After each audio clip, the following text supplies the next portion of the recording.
we've got 6 regional sites. They're either 13 teams and 10 individuals at each site, or 14 teams and 5 individuals.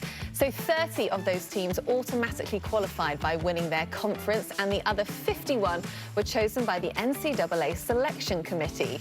So the top 5 teams and the top individual from non-advancing teams at each regional move on to the championships. Okay, so before we get to the regional sites, let's take a look at the 6 #1 seeds. You've got Oklahoma, the #1 ranked team. They'll be headed to Albuquerque. Florida State will stay at home and host in Tallahassee. Same for Oklahoma State in Stillwater. The ACC champion Clemson, the Top Cats in Kingston Springs. And Texas, the #1 seed in Noblesville, Indiana. And Wake Forest is the top seed, but will have to travel out west. Arizona State hoping to get through regionals to play at their home course in the finals.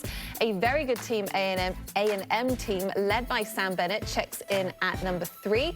Texas Tech rounds out the top 4 spots, and moving further down the list, you've got 2 bubble teams to highlight. Nevada and San Diego make the field, and Prairie View A&M is your 14 seed as the NCAA Administrative Committee extended the grace period to the SWAC champion for this year. It was supposed to end in 2020, but the championships were cancelled.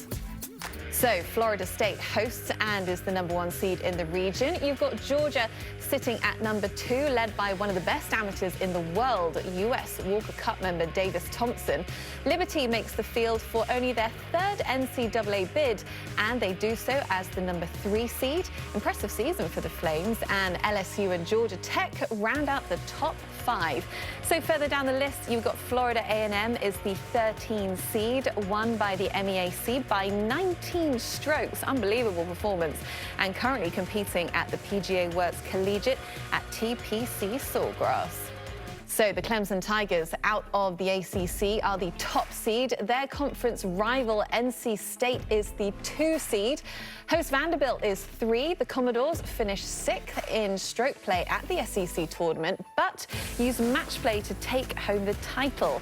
They could be the team to beat. Arkansas, which is the 4 seed.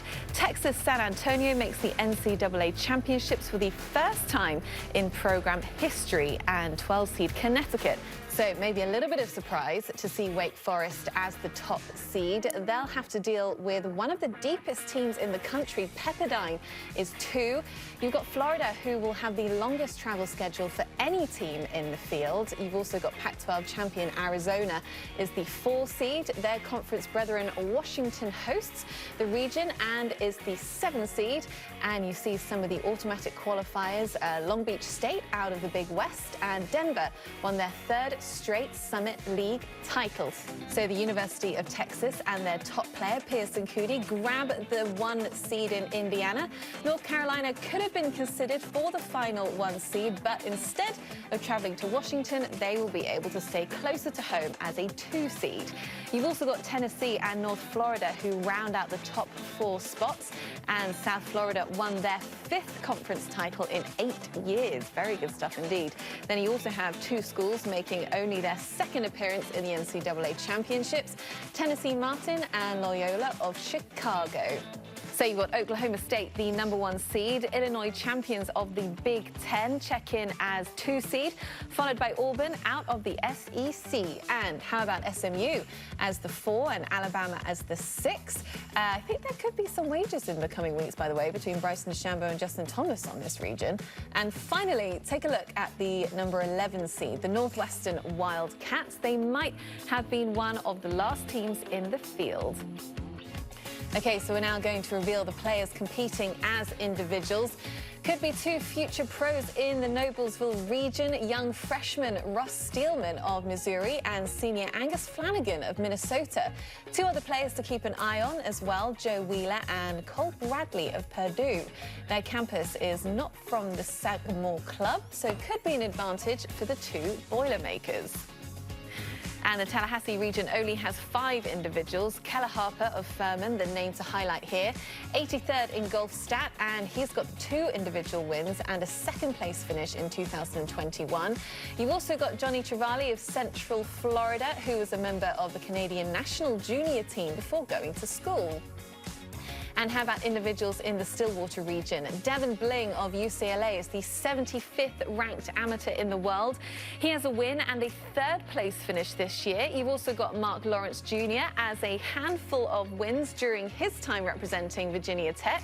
AJ Ott of Colorado State also has a pair of victories in 2021, including one against a really tough field at the Wyoming Desert Intercollegiate. And moving on to New Mexico, the highest ranked player who will compete as an individual is Tommy Stevenson of Fresno State. He's ranked 22nd in golf stat, and he won the Bandon Dunes Championship back in March.